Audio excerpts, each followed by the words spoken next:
I'm gonna get on my soapbox for a second and talk about making stuff, because I think it's cool.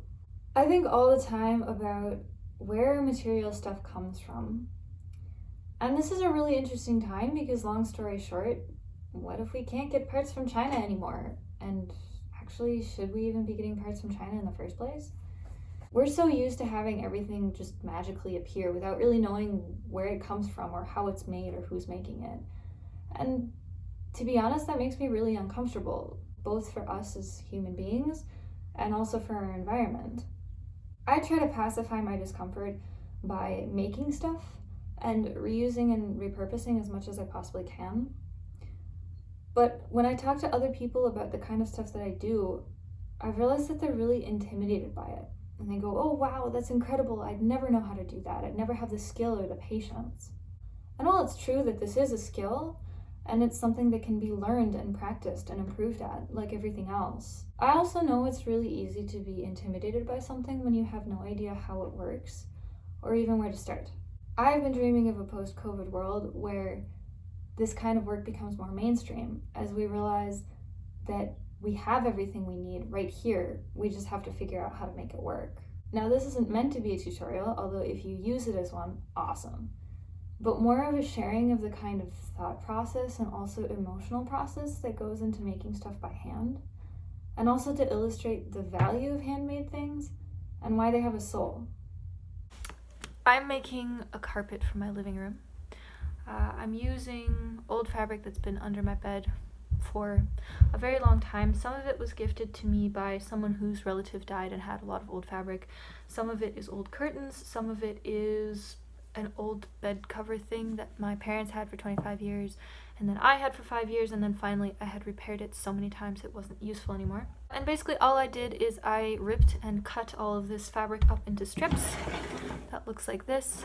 And then I am braiding all of these strips into braids that look like this. This is 100 of those braids. I've been doing this for about a month. I think I need about 200. Right now I'm making bundles of 10 of them at a time so that I don't have to count them later and I know approximately how much I have. And after that I'm going to zigzag stitch them with my machine. Hopefully it won't die.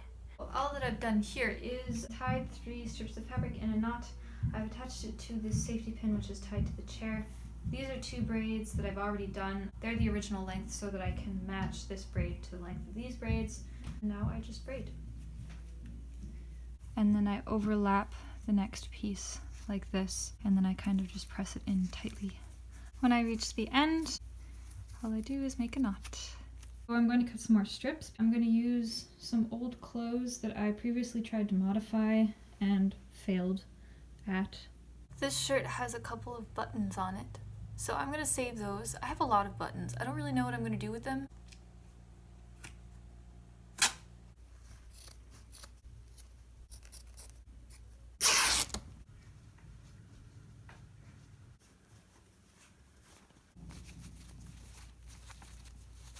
This is officially 230 braids, so I'm going to start sewing. I've literally never used the zigzag stitch on this machine.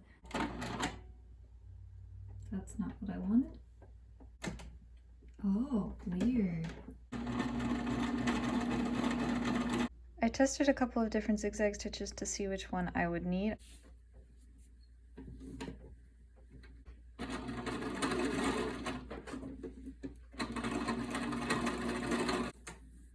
Wow, it's making a thing!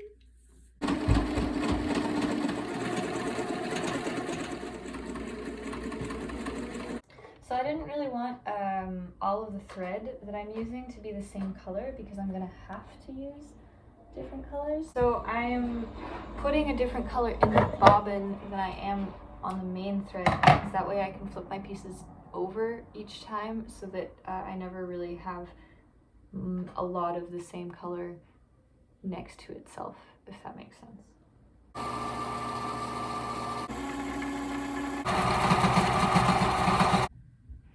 So my sewing machine needle is out of alignment, which means that when I'm zigzag stitching, it's no longer in the middle of the 2 braids. I can correct for this myself by just moving everything over a little bit, but it's pretty annoying because there's lines that I've been following on my foot to be able to not have to double check everything that I do.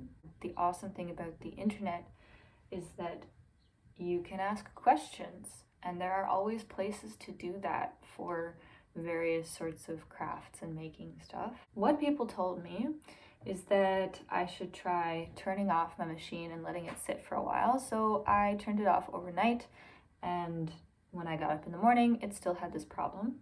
The second thing people told me was that I should try cleaning it. Clean the bobbin thread monitor as instructed on page 27.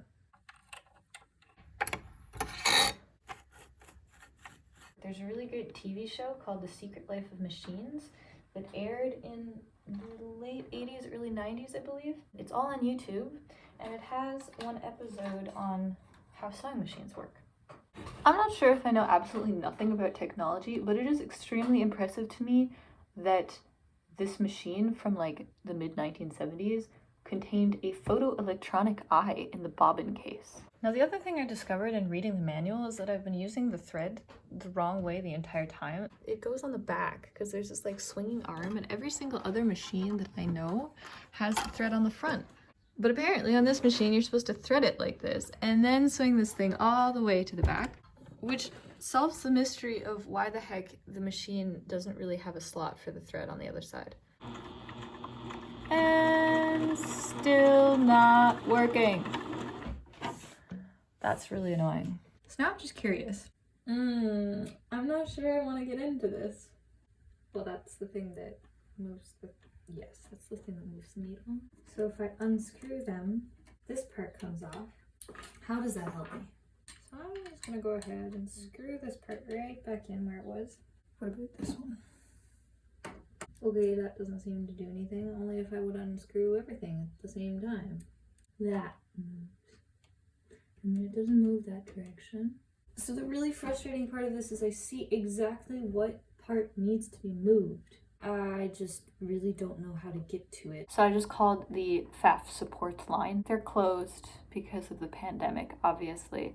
I was hoping to get a service manual from them. I'm not convinced of my ability to be able to put this thing back together without instructions.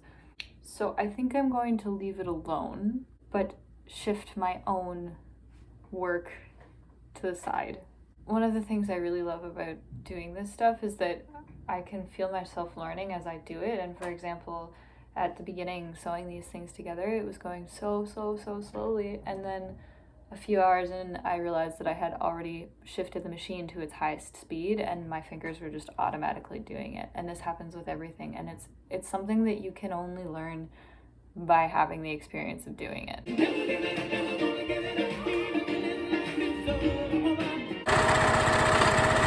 I've sewn all of the braids into sets of 3, and I'm going to sew them into sets of 6 and then 12. I've had to move to the kitchen because here I have a lot more table space.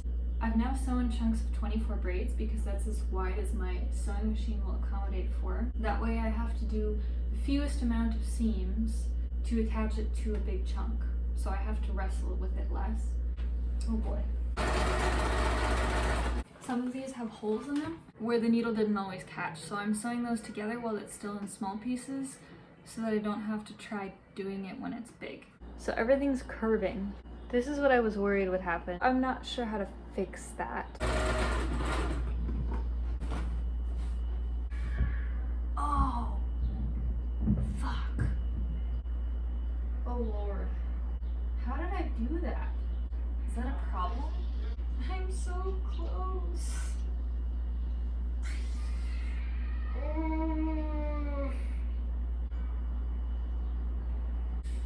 Okay, I think I'm going to undo it. 2 reasons I'm taking this apart. One, so I can flip it over so that I have a straight-ish line. The other is that maybe I can correct the curve a little bit better.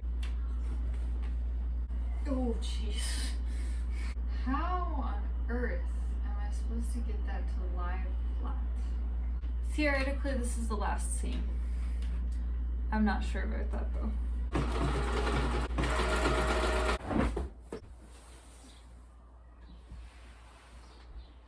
No siree, that is not flat.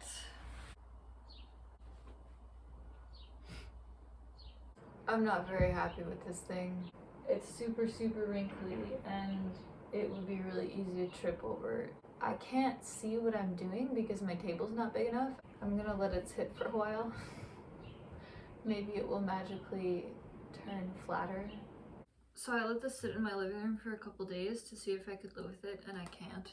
I am going to undo strips of 12 and then pin them back on one at a time and sew them hopefully straighter.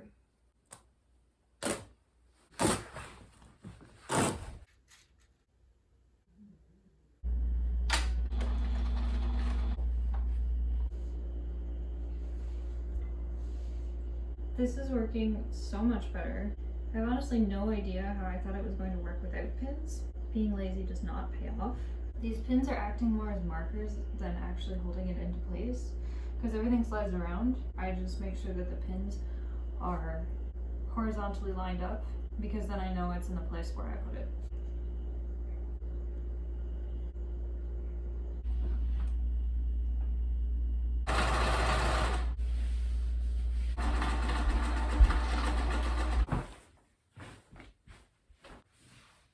Wow, so much improvement! That was totally worth it. Okay, I feel much better now.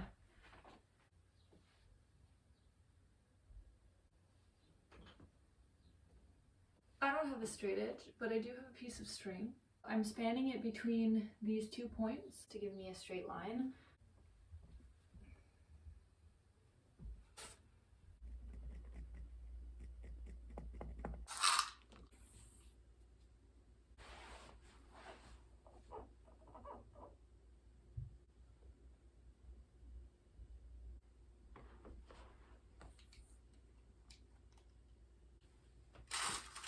That doesn't feel even, but it's supposed to be even.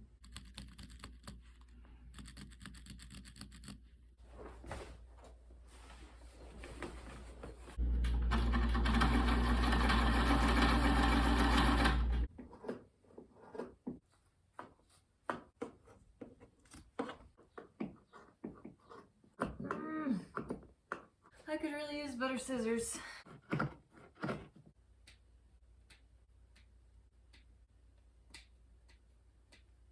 Now I'm just cleaning up all the little threads that are hanging out on both sides.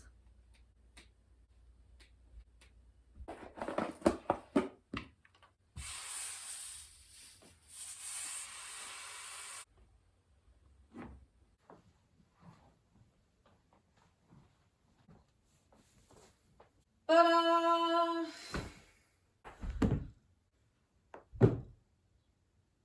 Nice.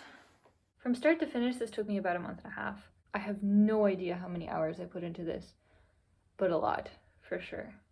If you made it to the end of this epically long saga and you have an idea of how to efficiently shred fabric scraps, I have a lot of them that I would like to turn into stuffing.